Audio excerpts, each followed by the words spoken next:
Good afternoon, everybody. Thank you for being with us today. My name is Mauricio Vasquez, Director of Programs of the Hispanic Chamber of Commerce of Montgomery County. And today we have the pleasure of being with Dr. Scott Joftus, who is already a member of the Board of Education, and it's running for re-election in December. Scott, you took the place of the term of Pat O'Neill last December, right? That's correct. And then you're finishing that term, then you're up for election in this November.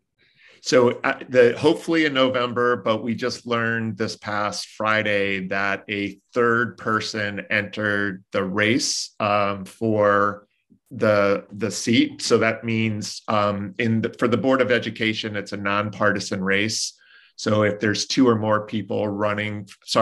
three or more people running for the same seat, they go to the primaries. We're in the same primary as the governor and the county council. And the top two vote getters for each race goes on to the November ballot on the governor's ballot. So a lot of people don't realize there's some differences and similarities to the Board of Education race. And that's part of what I've been trying to explain to folks, because it's confusing. It is, especially when you have to vote for so many people. Yeah. So, and I don't think many people are familiar with the Board of Education or the way the board works. So I think this is going to be a very informative session to better understand the role of the Board of Education, number one. And number two, it's how it differs in the functioning from the other elected bodies that we have. And we have more people joining us. Tim, Alex, welcome. Good afternoon. Thank you for being with us. We haven't started. We're just doing the regular introductions, and Scott has been just telling us about the primaries in July 19, because now we have 3 candidates running for the same seat, which makes it all more interesting, right? Yes, it does. It definitely does. And I want to add that everybody votes for every position on the school board. Thank you for saying that. The candidates have to represent, they have to be from their district where they live. That it guarantees that you have a widespread representation. But everybody votes. So you don't vote for your representative on the district. Right. You vote for everybody. That's exactly right. That's an important distinction. It's not like voting for your council member. It's everybody votes. Well, yeah. It's like at large. Right. It's like an at large. Exactly. Everybody votes for it. Everybody votes for it. And it's very different from Prince George's. And there's a philosophy behind this, because we don't want to have the parochial interest of board members only interested in the schools that they represent in their district. We want to make sure we have a board that looks across the county. And so I think we have a real good system.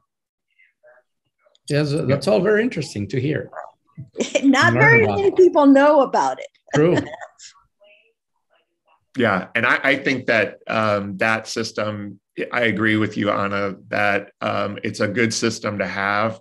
It was a key element when I was being interviewed to be selected by the board to fulfill Pat O'Neill's spot after she tragically passed away in September.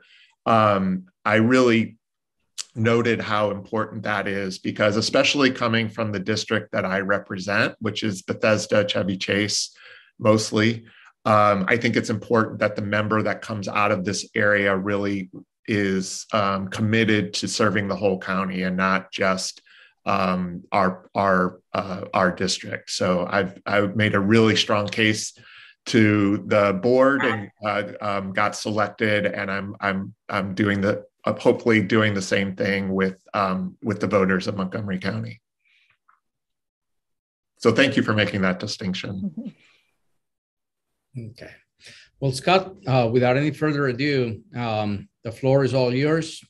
and feel free to run this conversation in any way you see fit, and we'll ask questions in the second half of your presentation. I appreciate that. I'm actually going to keep this really short because I know almost everybody on the call. Alex, thank you again for joining. And I don't believe we've met in person, have we? You probably know my name. I certainly know your name. Yeah. So just quickly, I actually live down the street from Leif Solomon. Okay. My daughter Jane is a very good friend of Melissa O'Neill's, and they graduated from Whitman at the same time. And I worked at Education Week, at the American Federation of Teachers, at the Hatcher Group, where we worked for the Wallace Foundation. So professionally, you know, we probably come into contact. So your name definitely goes back in my mind. Yeah, I go back. I'm 20 now years. Retired. Probably 20 years, though, at least. Yeah, seriously. Yeah, I've been around. Thank you for joining. I really. I'm glad to be here, and I missed an earlier one, so I was. Thank you to the Chamber for hosting this. Yeah. And Tim, I don't know if you're able to speak, but I'd love to meet you. Okay, I notice I'm not on the video. I didn't get an option to join with video. So unfortunately, you're just going to have to imagine what I look like, kind of tall, handsome, you know, that sort of thing. But no, I'm just a citizen resident of Gaithersburg, interested in a few things about you, and wanted to get some further information. That's awesome. Alex, did you want to introduce yourself? Sure. Hey, Alex, Renee. It's nice to see you all here. I have the pleasure of having been next door neighbors or same neighborhood as Scott and his lovely family.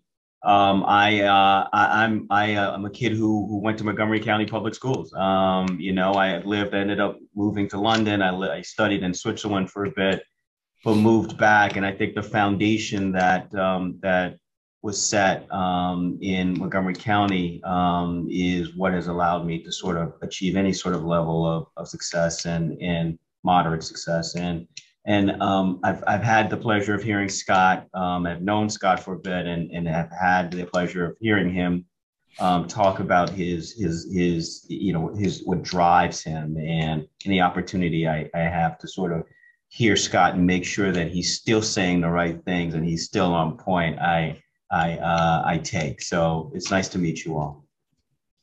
And Alex is being very humble, but I'm going to brag on him a little bit. Alex Renee is the Jackie Robinson of lawyers. He is the first, correct me if this is not quite right, Alex, but the first Black lawyer appointed to the policy committee of a major law firm. Is that correct? Certainly the first one to be, so the policy committee is the committee that runs my firm. The firm is about 152 years old. It's the Harvard Law School. It's the Harvard Law Firm. And I sit on the committee that runs the firm. And I am the first non-white person to ever sit on this body. It's a 10-year appointment. So I'm very sort of fortunate to have been able to receive this honor. So thank you, Scott, for embarrassing me. That's what I'm no one's here to hear about me. Everyone's here to hear about you. So let's go. Well, I kind of wanted everyone to sort of tell their story because there's so many interesting people on the call. Ashima, do you mind introducing yourself? Not at all. Hello, everyone. Ashima Talwar. I am currently Senator Van Hollen's state director, also born and raised in Montgomery County, although I did not attend Montgomery County Public Schools. It was a huge reason for me to move back to the area because I plan to raise my kids here and definitely want them to attend. And so I also am I will say a recovering lawyer, Alex. I was a former litigator, but glad to be back in public service. And I'm going to brag on Ashima a little bit now. You went to law school while you were on now Senator Van Hollen's campaign. Is that right? On his official staff, on the Official House side, staff. well, and while he was in, That's awesome. Senate, That's awesome. Senate. So it was a big year. Awesome. Rudy, do you mind just introducing yourself? No, I don't mind at all. I'm really glad to have the opportunity to connect with everyone this afternoon. Pardon any background noise. I'm at the airport, but didn't want to miss this opportunity, not only to connect with you all, but to share also some words about my business partner here, Dr. Scott Joftus. You know, in the work that we do in education and working toward improved educational equity, a lot of folks talk about notions of diversity, equity, inclusion. Sometimes that can be, you know, a bit of rhetoric, and sometimes there can be some tokenism there where, you know, folks are getting opportunities, but not really getting opportunities to make a difference when it comes to planning, when it comes to implementation, and when it comes to important decision making. Scott is the antithesis of that. So he has, you know, not only acknowledged, you know, different privileges that he has, but also has, you know, given up and provided space for others like myself, a first generation Mexican American, to be at the table and be making important decisions. We've got another person here that's with us this afternoon, Dr. Maritza Gonzalez, who also is in Maryland and is also now an associate with our team.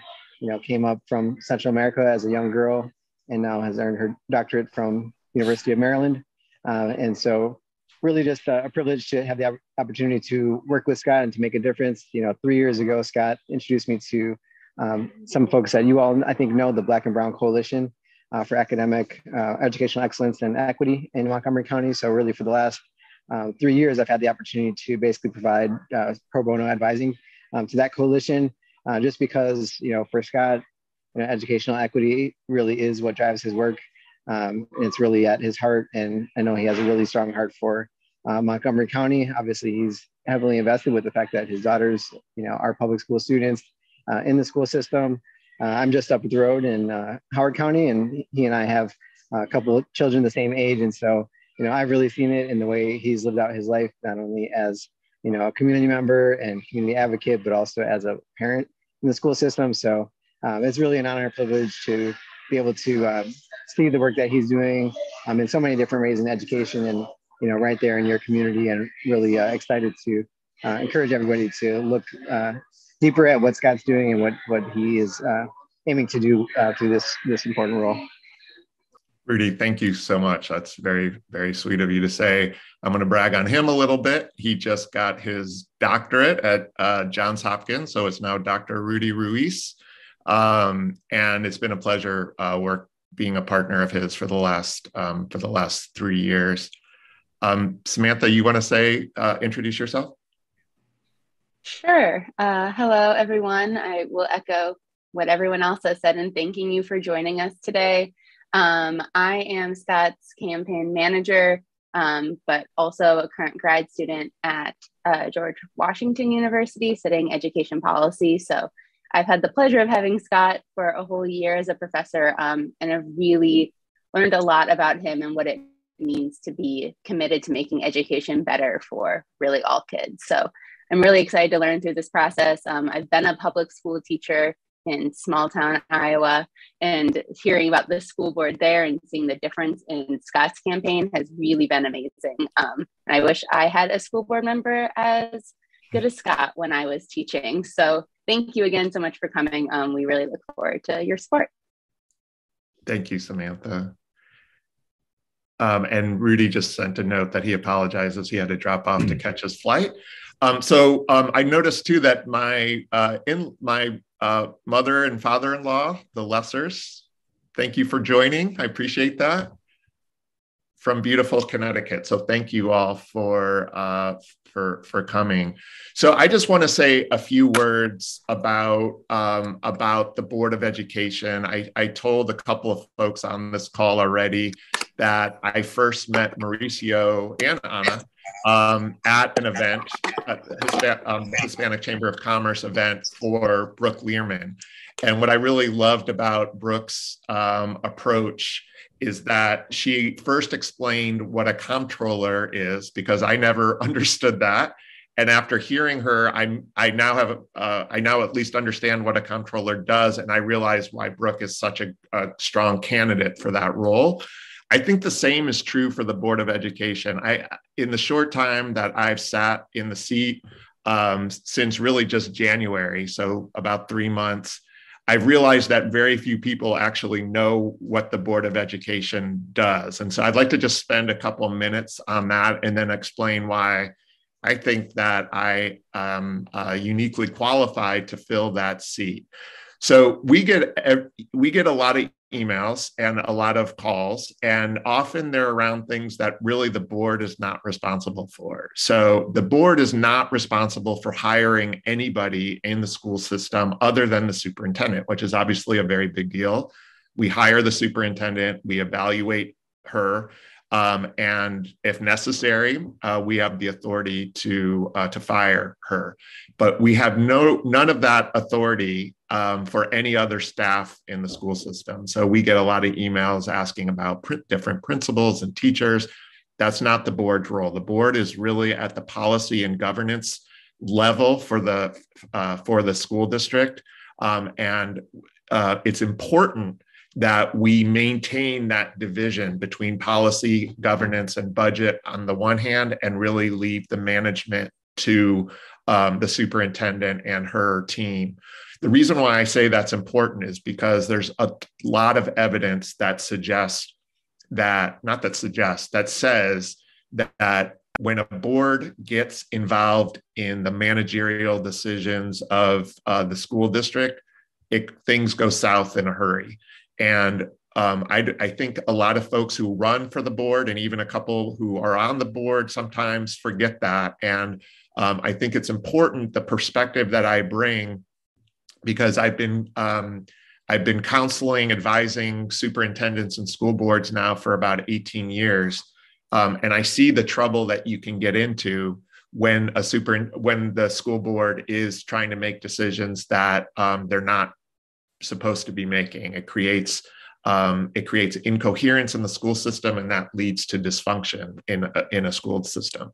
So that's point number one, is that I think it's really important for the board to understand that its role is properly in the policy, governance, and budget perspective. Now, I want to flip that and say that's a really important role.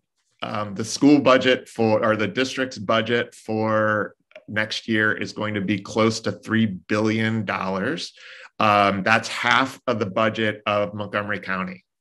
And again, I think people don't realize that, first of all, that fact, which is a lot of money, it's serving 160,000 students, it's in 209 schools, and setting the budget and then holding the district accountable for using those funds wisely is, in my view, perhaps the most important role that we play. So we're still waiting for finalization from the county, which has to ultimately approve our budget, but we've heard from the county executive that we're expecting 98% of what we requested from the county. So that's good news, because we initially had thought that we were going to have to ask for less money than that. So in addition to the budget and hiring of the superintendent, the other aspect of the school board, or the other important role that the board plays, is to set the vision for the district. So what does that mean? And how do you how do you stay at the vision level and not get down into the operational level? Again, that's the important point. So for the vision, it's important for the board to set the priorities of the district and then ask the superintendent and her team to implement those priorities. So for this coming year, the board, well, let me back up and say the board, prior to me being appointed, had established a strategic plan, which I'm very supportive of. It's very focused on equity. It's very focused on addressing the mental health needs and learning loss that students have faced over the last 2 years due to the pandemic. And frankly, some of the mental health issues coming into the pandemic were alarming enough, and they've only gotten worse over the last couple of years. So the board has just recently established as our priorities. The two goals of addressing the mental health needs of students, addressing the learning loss, and with a particular focus on reading. And I can talk more about that if anyone's interested. And then the third priority is we've really heard a lot about the board and the administration's loss of trust among the community during the past 2 years, especially. And I can go into this for a long time, but let me just make a couple of points here. Number one is this was an unprecedented time. I think all of us acknowledge that. And I think that the administration did not do as well as we would have liked, and the board did not do as well as we would like. I've often said that I think that we need to examine that and hold ourselves accountable. And I'll explain a couple things that I think I would have done differently had I had the opportunity. But I also ask the public to approach this issue with a little bit of grace. Again, this was unprecedented. There's no playbook whatsoever in how to deal with this. And at the time, the superintendent was interim superintendent. She had been promoted from deputy superintendent. So she no longer had a deputy because she was the deputy. A lot of her team had left previously when the previous superintendent resigned and Dr. McKnight became superintendent. So she was dealing with some serious challenges when she stepped into the role. And I think, while not perfect, I think everybody worked extremely hard. Now, obviously, things could be done, have been done a lot better. What are some of those things? I think that there was a lot of confusion coming from the federal, state, and county levels in terms of what to do.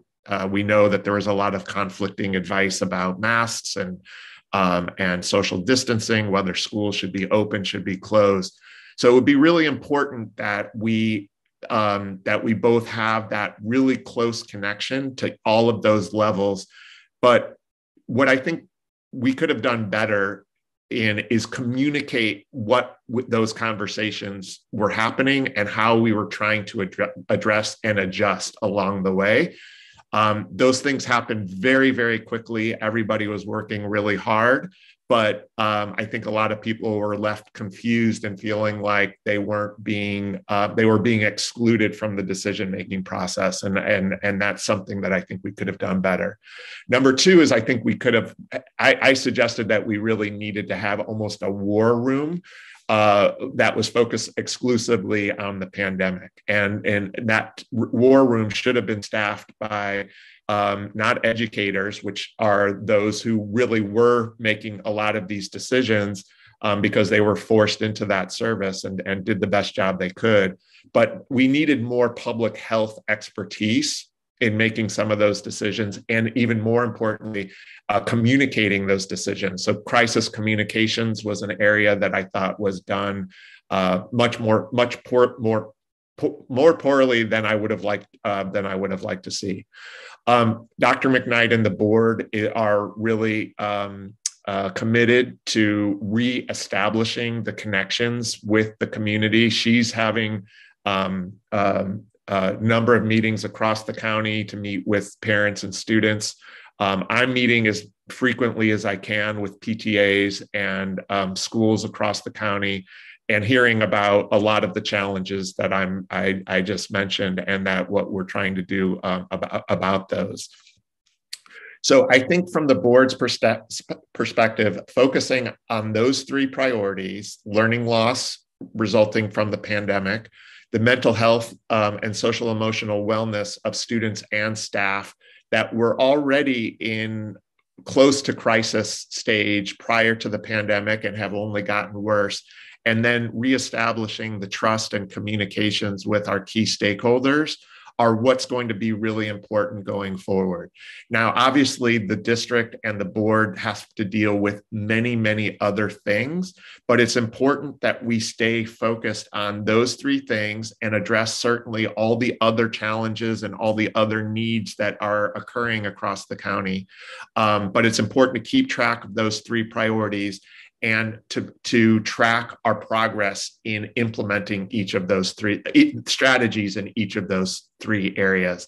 And again, that's where the board can play a really critical role, is asking and communicating data from the school district so that we know whether or not we're making progress against each of those three priority areas well before we get the final results, whether it's the end of the year state assessment, or whether it's an update on the number of student arrests, or God forbid, student violent incidents in schools, which are on the increase right now. We need to do things more quickly and in a more time-sensitive manner so that we can make adjustments along the way. And I think my experience that Alex and Rudy and Samantha pointed out in working with school districts across the country, working with superintendents and school boards, teaching future education leaders at George Washington University, are the experiences and skill sets that are going to be really important as we're coming out of this pandemic, hopefully, and transitioning to a new superintendent, a new permanent superintendent. She's been in the seat for 2 years or so, but she's been in an interim. And now that she'll be getting the full-time position, it's going to be really, really important that she has somebody on the board who understands the issues, understands how other districts are responding to the pandemic and addressing the teaching and learning challenges resulting from the pandemic, and brings a sense of stability and coherence to the district that I think that I represent. So I'm going to pause there and just see and make this more of a conversation. There's not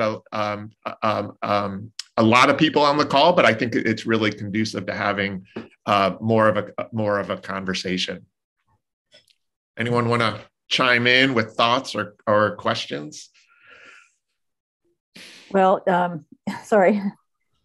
I am keenly interested in reading, and I was thrilled that you mentioned the word. So I'd love to hear more about what the board's vision and policy around reading is. Yeah, thank you, Anne. So there's a lot going on with reading. A part of that is just extending the amount of learning time. So whether that's through summer school or through a variety of mechanisms to provide students with tutoring. But the thing that I'm most focused on right now is the district for the last year plus has been piloting I'm going to try not to get too technical here, but it's a new approach to reading. And you'll know that we've used this kind of balanced literacy approach, which doesn't have a whole lot of evidence behind it. And Dr. McKnight has really pushed the district towards what's called structured literacy, or some people refer to it as the science of reading. We're currently piloting that in 10 schools. The reason I'm so excited that Ashima's on the call is because just the other day, we met with her and the senator's education special, sorry, I don't know her title, Ashima, but the education advisor, to talk about this pilot that we're doing in 10 schools with the goal that we're going to be rolling out into all elementary schools over the next 2 years. This to me is the most important thing that we're doing right now because it's got a lot of evidence behind it in terms of how we're teaching our youngest children to read. And that sets, as we all know, the foundation for success in school. And if a child can't read by 3rd grade, they're going to struggle. And we know that. And there's a lot of literature that says that even by 5th grade, it's really hard to get kids caught up using scientifically based programs. So really establishing this scientific approach to reading and expanding it and doing it in a way that is implemented successfully and not just saying schools go do it is going to be our big challenge for the next, at least for the next 2 years, but certainly going on from there as well. Yeah, great. Thank you. Yeah. We have a could I jump in? I'm sorry. I'm sorry, I Tim. have to go. I'm going to Yeah. have to go, but I need to make some comments, and I know this is not the place to discuss them, but I want to keep them in mind. I was on the board, and Pat O'Neill replaced me, and she served for 20 years. So you would be the third one running for this district, but with a view to looking at the entire MCPS and how it's changed. And yet the system hasn't changed since I was there. We have now the largest student group is a minority group, the Latino community, and this is the Hispanic Chamber of Commerce. So I want you to focus a little bit more about the need to make this a priority, because we're nowhere. It's invisible. Our voices are not heard. As a matter of fact, these 3 listening sessions that the superintendent, acting superintendent, they're not directed to the Latino community, and there are no Spanish translators, and the flyer went out only in English. So it is really insulting for the Latino community, being the largest proportion, the lack of any kind of high level, and only the board can make that high level priority to go after the learning needs and the cultural needs of the parents of and the Latino students. And we have seen that this superintendent, I was part of the interviews, she has had very little experience with teaching the multicultural Latino culture, and she doesn't give it the high priority that I think it's warranted in view of the number of students there. So I can go on, but I just want this for you to focus. I know you have access to resources, but there is no emphasis for ESOL students and even for non-ESOL students, because not every Latino is an ESOL student. And we have the lowest scores, we have the lowest parental participation, and the lack, probably the highest feeling of a community feeling disengaged and unrepresented and really not respected by Montgomery County Public Schools. So I just want to put my two cents in there, and I hope that we have a board that rises up beyond the historic previous ones, but that will say, no, we're not doing our job that we're supposed to do as an MCPS with this kind of demographics. Yep. Thank you. Thank you. Thanks on us all. Thank you. And I'll respond to her. I know you have to go, Anna, but I just saw Tim also needs to leave in a few minutes. So Tim, did you want to share your question or comments? Yes, and I'm looking forward to your answer. I have to leave, and I will look forward to your answer on the recorded meeting. So it deals with the possible conflicts of interest in your position on the board and Kid Museum, especially the fact that your wife is running this kids museum, and there's been a rather large award given to that museum. The perception that there might be some conflict of interest, I wish you would address that, please. Sure, thank you. I'm trying to decide whether I should address Anna or Tim first. Anna, do you mind if I address the Tim question first? Okay, because your answer is a little bit longer, and I'd like to spend more time with that. So Tim, thank you for raising that. I've heard on a couple of social media posts, people raising that.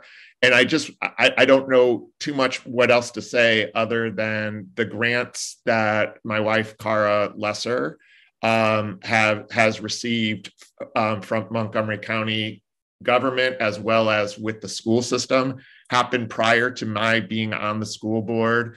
As the moment I received the appointment to be on the board, I notified the ethics committee of the board about our relationship and her service as the executive director of Kid Museum and founder of Kid Museum. And I will be recusing myself from any decisions. I don't know what else to say about that other than she's doing an amazing job by herself. She does not need my support on the school board. People have raised some really funny questions about that, and I will play no role whatsoever in any type of decision having anything to do with Kid Museum. I see. Thank you very much for your response. And, yeah. And I do have to leave now. Thanks again. Thanks for joining, Tim. Sure. So Anna, your question is immense, but I completely agree, and I hear your frustration and share it. It is not only the fact that we're dealing with language and culture, but we're also dealing with the fact that the fastest growing population among Montgomery County Public Schools are refugees. So not just coming to us with language challenges, well, let me say English learning challenges, or not knowing the language and having to learn English, but also being traumatized coming from Afghanistan, especially, which is where the largest number of students are currently coming from. There's a lot that we're doing to serve them, but I know that's not quite your question. So I am going to come back to that. But that is right now our sort of crisis, if you will, because the population of MCPS has actually gone down the last couple of years. The population of refugees has gone up. And we're dealing with that in a number of ways through our new Welcome Center, which will also be welcoming families from Central and South America and other places as well. And we think that it's important that we are helping not just getting them access to schools, but also understanding the various forms they need to fill out, the services that are available. It's not yet up and running. It was just initiated, and it's a big priority for this board, and certainly of mine to make sure that that's a success. The second point I would say is that just several weeks ago, the district briefed the board on some success that they're having with the pilot studies for Spanish language, co-teaching with English ESL teachers and general education teachers. It's still small, and we know that it needs much more to do, and that's a big area of focus of mine. Is how do we, again, the same thing I sort of mentioned with Anne's question about literacy, is how do we take something that we've already seen to be very successful and scale it to a larger number of classrooms and schools? And in my mind, the answer to that question is two things. One is, right now we're in a teacher shortage. So trying to address that issue, for any issue, is incredibly challenging. I can't emphasize that enough. I do think that the increased pay that we are offering, and we will be continuing to increase thanks to the Maryland Blueprint, will be helpful. And I think it's going to be important that we prioritize teachers who can speak more than just English. So we certainly need Spanish, but we also need speakers of Chinese, Amharic, and many other languages as well. It's an incredibly diverse school system. So that's one issue, is growing our own teachers so that we can have the skills that we need to best serve the students. And as you're correctly noting, that's an increasingly large number of students whose first language is Spanish. The other part of that is what I mentioned again about literacy, which is that MCPS has always been, as you know, Anna, has always been very good at throwing programs and resources out there, but not necessarily paying very much attention to the impact and effectiveness of those programs.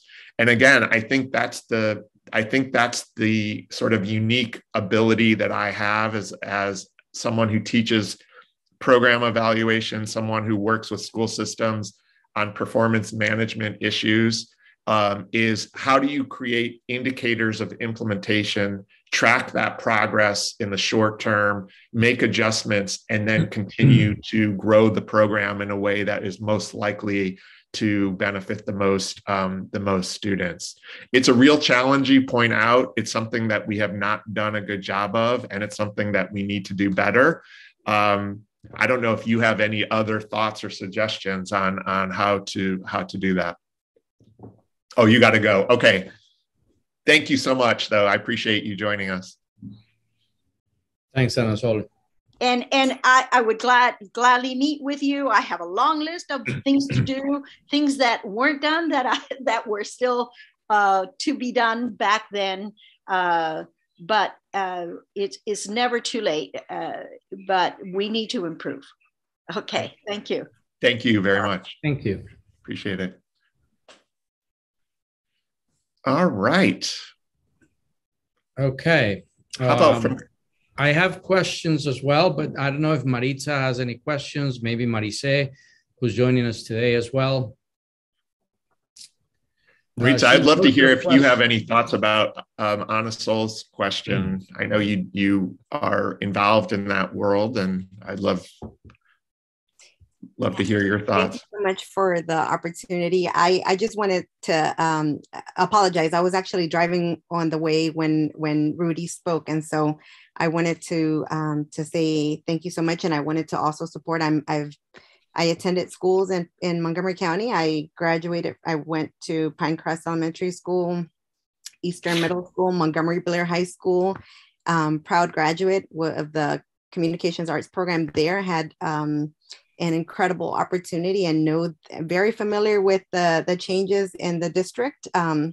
My parents actually still reside in the same location. And so even though I've had the opportunity of working and living in Prince George's County, I am very closely tied still with the community. I'm very familiar with the work that Ana Sol Gutierrez has done in the county, as well as with our EL population, and have been very fortunate to be working through 4 Point with other school districts as well, supporting some of the equity, diversity, and inclusion efforts. I would also agree that there are probably a lot of challenges that need to be addressed. Ana Sol pointed out some of the areas of improvement that can be addressed very easily with ensuring some access and opportunity for translation and interpreting.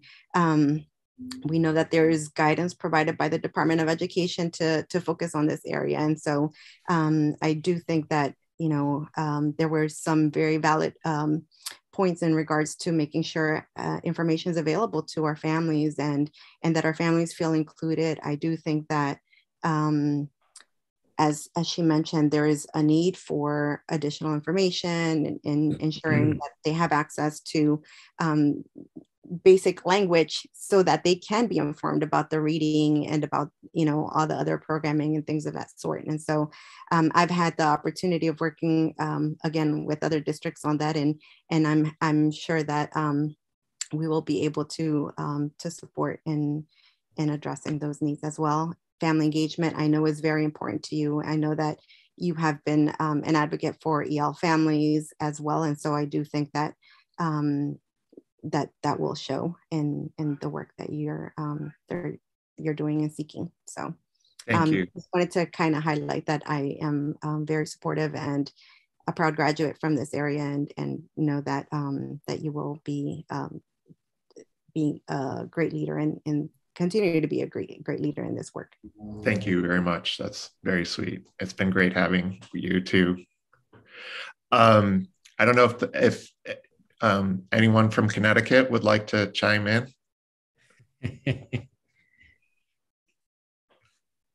Support, but wait, somebody does want to. I figured he would. We will just say that we're very proud of you, Scott, and we look forward to long service on the board. Thank you. And unfortunately, Tim had to drop off, but when he was asking about Kid Museum, these are the very proud parents of the founder and executive director of the Kid Museum, and are always very supportive of both Cara and me. And I really appreciate you all being on this call as well. My pleasure. Our pleasure. And we see no conflict of interest. We know you will recuse yourself, unlike some other people. Thank you. It's, I it's appreciate so very that. nice to have people from Connecticut joining us here in Maryland. So thank you, Exactly. thank you for being with us. Exactly. Marisa, do you have a question? Yes. How are you, Hi, Marisa. Scott? Hi. Marisa Morales here, former delegate, now running County Council District 6. Thank you so much for your leadership. So I having been an ESOL student myself, this is something that's very important. I think in addition to, and you mentioned this, the recruitment of teachers with language abilities. One of the things that I'd been noticing is the decrease in the number of language acquisition specialists in the county, when we see that, within the student demographics, that demographic actually needs more individuals that can train them in the language acquisition as they're also learning, concepts that are applicable to their mainstream curriculum for high school or what have you. So if you could address that. And I think and I also share obviously the frustration heard in Anna's voice, and she's been working on this even before I have. But I think what it is, it just feels like it's an afterthought, when we see that the Latino ESOL and non-ESOL community is increasing in numbers. And so it's really concerning in that our kids are failing. We're failing our kids in that they're not, prepared for college. They're not learning English as quickly as they should, so that they can be prepared. And maybe if it's not college, maybe a trade or another opportunity. But I also sit on the board of trustees for Montgomery College. And I think that within the pandemic as well, we lost a lot of kids also due to, lack of access to technology or what have you. And a lot of kids kind of started just giving up. So we're even trying to help and see if we can enroll people in the GED program, et cetera. But I think mentioning the blueprint and the, with the increase in funds, I think we are at a unique opportunity to really make this a priority and to, stop really just paying some lip service, but actually really respecting the Latino community. And so I just wanted to hear your thoughts on language acquisition specialists specifically. Thank you so much for your time today. Yeah, and thank you so much for joining us. I know you had kind of scrambling around today, but again, Marisa, I don't know if you have other thoughts about this, but from my standpoint, the best thing we can be doing is nurturing our current students, our current paraprofessionals, and giving them training, support, and nurturance so that we can bring them to the level of either teachers or specialists. Every district in the country right now is fighting over people to bring. Everyone wants teachers and specialists of color. Everybody wants teachers and specialists with multiple language skills, and they're just not there right now. And we need to develop our own.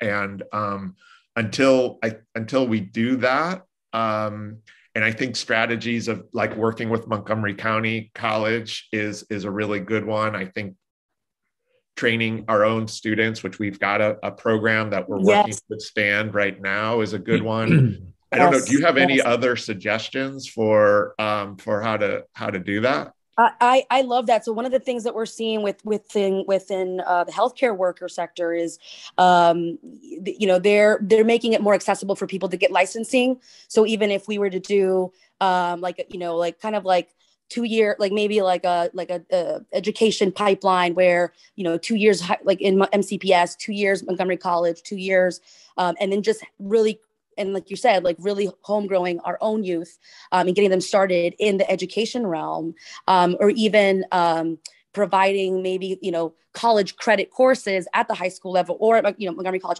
But I think that, again, the willingness is there for all of us to partner up and try to find some solutions. And I'm excited to be a part of that. I'm so happy to hear that. And I do want to go back to Anne's point, right? Because what we've done for many years in this school system, and frankly, in most school systems across the country, is we've taught literacy in English. We've taught literacy in a way that 70% of students who are native born or native English speakers, let me say, are going to pick up and do just fine. It's that other 30% that need the phonemic awareness development that we have not been teaching. And that is beneficial to students who are coming to us with, who are speakers of other languages at home, and refugees and others, that having a very systematic approach to teaching literacy is important. And then the last thing I'll say about this, unless others want to chime in, is the other thing we need to do is create more immersion programs. I've had or two-way immersion programs. I've had the chance to visit Rock Creek Elementary, which is astounding in how successful they are at teaching in both Spanish and English, and that also has helped a bit with some of the segregation issues that this district suffers from, and I'm also very passionate about. But to the extent that we can continue to expand on immersion programs for both English and Spanish speakers, not only are we teaching two languages, but we're also teaching cultural competency, honestly. And I think that's an important thing for us to focus on as well. Absolutely. I'll just chime in with this last comment. I'm an attorney by trade, and I'm an immigration attorney. And large part of my some of my clients are what we call SIJS, so Special Immigrant Juvenile Visa holders, and they're all MCPS students. So I think it sounds like the Welcome Center is a step in the right direction, but to the extent that we are helping families navigate, right? Because the state of Maryland is one of the most generous in terms of recognizing a minor up until the age of 21. And so the quicker a child can go through the court system and get status, the more access they're going to have later on to FAFSA, and just the doors just open, right? When you have status. So I think that this, just using the legal resources as we think about the experience of the refugee or unaccompanied minors, there's definitely opportunity to leverage those resources and those relationships that we have here in the county. Amen. We got to get in touch, Marie. Absolutely. Okay, that sounds great. Scott, I want to follow up with this trend because there's a problem that has been studied for so long here in Montgomery County. It's the fact that poorer school districts get less experience or lower performing teachers. And those schools, actually, it's perpetuating the cycle of poor education and less opportunities. And there happens to be almost the perfect intersection between those schools, those districts, and the immigrant communities in Montgomery County, particularly Hispanics, Black and Brown communities in general. So the question is, how can we break that cycle and incentivize good teachers to take on the challenge of schools where students are not their best and they actually need those teachers the most? I'm so glad you raised that issue, Mauricio. There is a lot of research that shows that as teachers gain experience and they have the ability to move schools, teachers tend to leave schools serving high concentrations of students of color and low-income students. So it's not just taking place here, as I'm sure you know, it's taking place across the entire country. I think there's several things that need to happen. Number one is the Maryland Blueprint gives us some ability to provide incentives, financial incentives for teachers to go and stay in Title I and focus schools, which tend to serve high concentrations of English language learners and low-income students, obviously. So that's one thing, is I think we need to leverage the Maryland Blueprint to recruit and retain the best teachers to those communities. Principals too, by the way, which brings me to the second point, which is school culture is the number one predictor of whether a teacher will stay or leave in his or her school. So really paying careful attention to that. And there's I can go into this for a long time, but there's a variety of ways to think about that. But we need to use school culture surveys so that we're monitoring that and we're using that as a way to drive improved culture. We know, again, from the research that schools that have higher percentages of Hispanic students tend to be rated by teachers as having worse culture. And so we need to address the cultural competence issue of teachers and administrators. I think you all know that the district is right now going through an anti-racism audit. I think that's going to provide a number of findings and recommendations that will address this issue as well.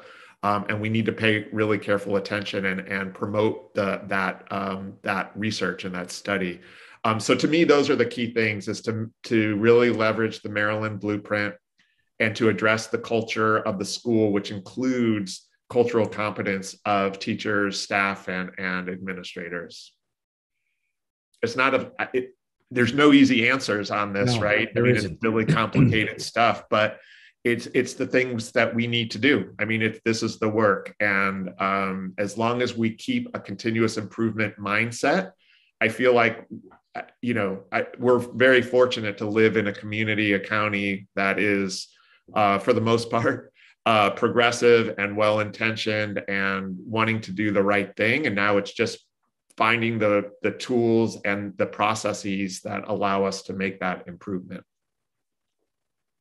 So Scott, that brings me to another point that you brought up in your presentation right at the beginning. It's the fact that Montgomery County spends $3 billion a year funding the schools.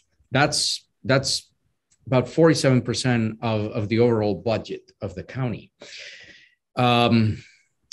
Where is the disconnection? Is that not enough?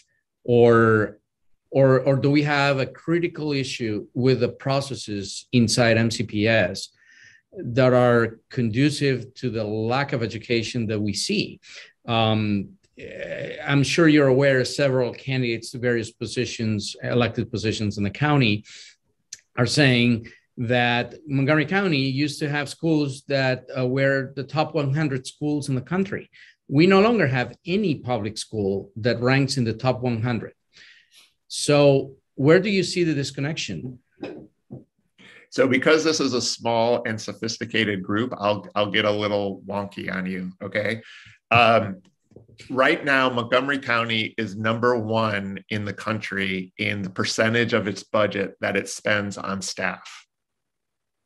Okay, so think about that for a second. So right now, Montgomery County, of the $3 billion that we spend, roughly 91% of our budget goes towards staff.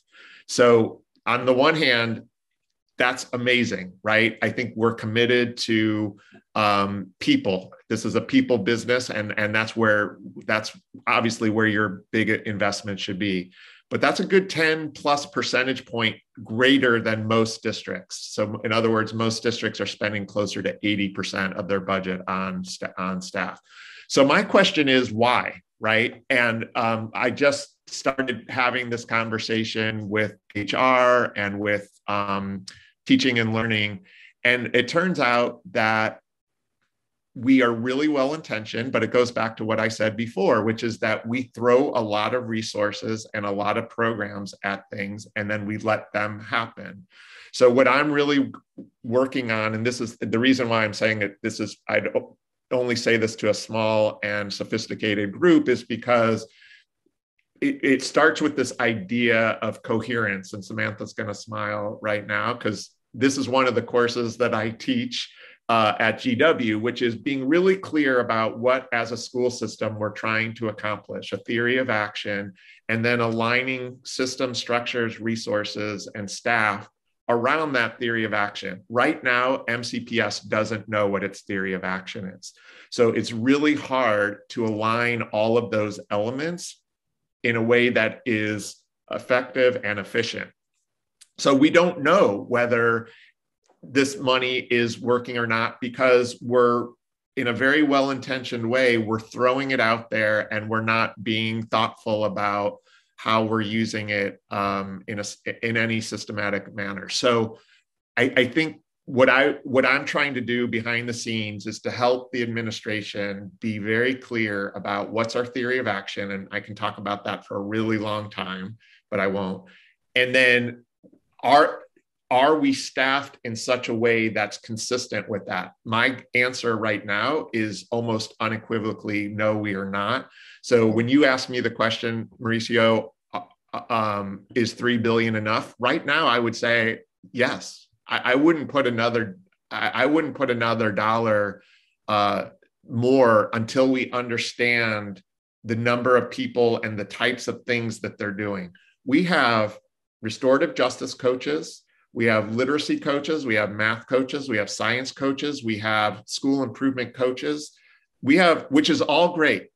It's all great. And again, it's all well-intentioned, but imagine being a principal of a school having 10 different types of coaches coming at you, trying to help you. And again, it's well-intentioned, but there's just no way you can make any coherent approach to school improvement that way.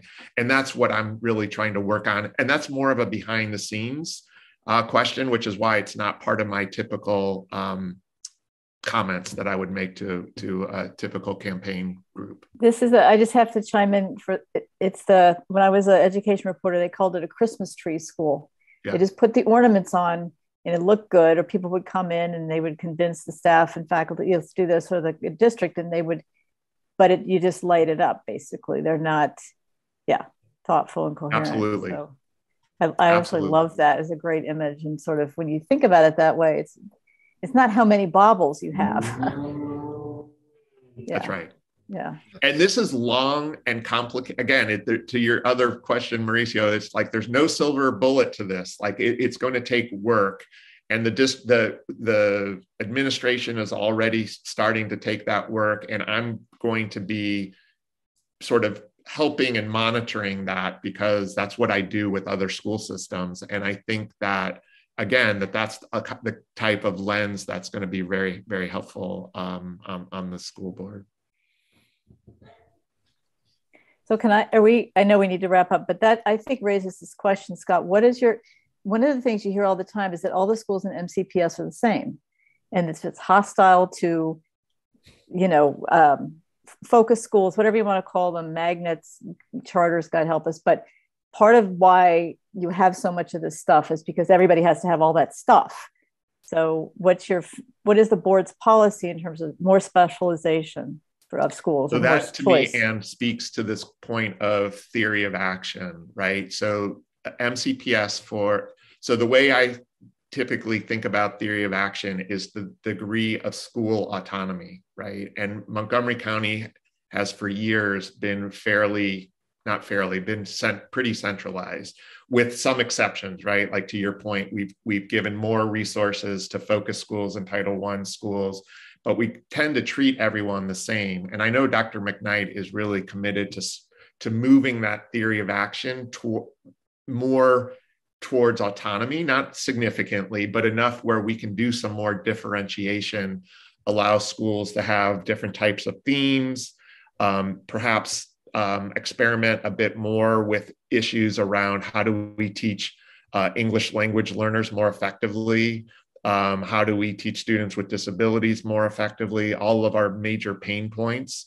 I think we can do that through greater differentiation of our schools, as long as we have a really clear approach to performance management and understanding what we're learning along the way. I hope that answered your question. Scott, this has been a very interesting discussion here. We have many more questions. Unfortunately, we don't have more time. So I'll ask you one more question. Okay. That is, why vote for Scott Joftus for Board of Education? Thank you. Thank you, Mauricio. And thank you, first of all, just for having me. I really appreciate the Chamber's support in putting this on. So I think it goes back to what I was saying before, which is that we're coming out of this incredibly unique time in our country, our world's history. Hopefully we are leaving the pandemic behind, and we can return to what we're here for, which is teaching and learning. And we're doing that with a brand new superintendent. So I think the value that I bring as a candidate to the Montgomery County Board of Education is 18 years of experience of advising and consulting with superintendents and school boards across the country and understanding how to keep focused on what really matters and how to build the systems and structures that will enable that. It's going to be very easy for us to get distracted by many, many different things. And that's always the case, but it's increasingly the case right now with our politics and everything else. So being very focused on a few key priorities, setting systems in place that will enable us to create that continuous improvement process and really understand how our staff is used and how they can be used more effectively to drive improvement for all students. I think that's what I bring to the board, and I'm hoping that others will see that too.